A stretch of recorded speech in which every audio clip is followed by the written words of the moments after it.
Déjà, merci de m'avoir invitée. C'est un véritable bonheur d'être présent parmi vous. Et je suis autant enchantée d'avoir pu rencontrer toutes ces personnes que honorée d'avoir pu participer parmi elles. Il y a une telle qualité à la fois de transmission de connaissances et aussi de transmission de ce que ces personnes ont à cœur de transmettre, et que je trouve ça touchant à tous les niveaux, et je vous remercie infiniment. Ils ont un peu aussi parlé du troisième âge. Oui. Parce que c'est un problème maintenant. Oui. Il y a beaucoup de personnes qui sont âgées aussi. Oui. Ouais. Le troisième âge, je crois que un problème, c'est que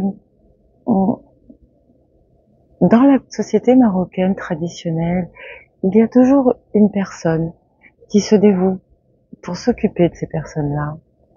Et c'est quelque chose que l'on ne connaît pas en Europe, et peut-être aussi à laquelle on n'a pas su faire face avec autant de bonté, mais c'est pas le bon terme, autant d'humanité.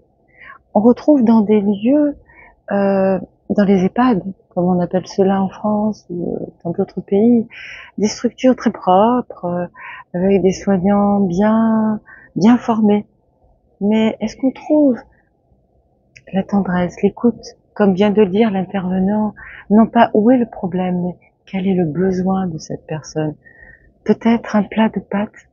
Ma mère, malheureusement, est atteinte d'Alzheimer, ma grande tristesse, et parfois je me dis c'est juste un plat de pâtes à la sauce tomate, ou un plat de couscous comme quand elle était petite, dont elle a besoin, plus que de médicaments, plus que de lieux où ils sont pris en charge de partout, de façon très mécanique.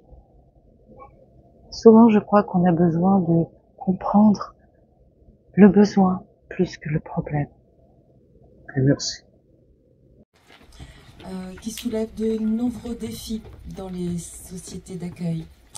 Juridiquement, elle est peu connue et mal intégrée. Et c'est pourquoi je tenais à vous en parler aujourd'hui, parce que je sais que beaucoup d'entre vous travaillent avec des personnes justement qui viennent du Maroc ou d'autres pays où cette forme de prise en charge des enfants existe, et bien sûr avec ces enfants qui pour eux font partie de leur quotidien, non pas de leur famille au sens propre, mais de leur quotidien, et prennent en charge par cœur et par amour et par solidarité aussi beaucoup, parce que c'est l'une des particularités à mon sens du Maroc et de ces pays où on ne laisse personne sans aide, y compris les personnes âgées aussi bien que les enfants.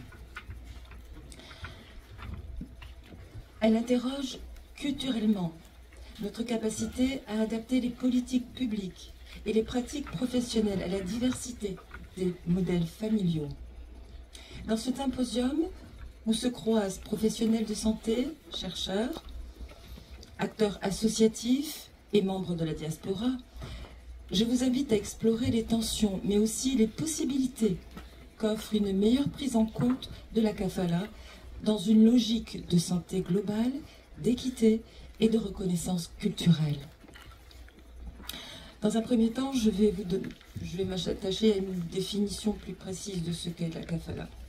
En arabe, le terme kafala désigne ce que l'on pourrait traduire de différentes façons d'ailleurs, garantir ou prendre en charge, ce que j'appelais la tutelle tout à l'heure. Il désigne une forme de recueil légal d'un enfant sans filiation ni adoption.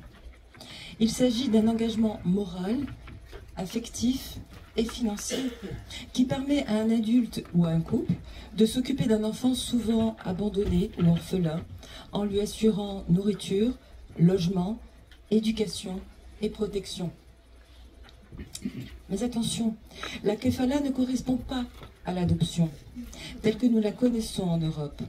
Dans le droit musulman, l'adoption plénière est proscrite, car elle rompt la filiation biologique et attribue un nom et des droits successoraux à l'enfant recueilli dans nos pays.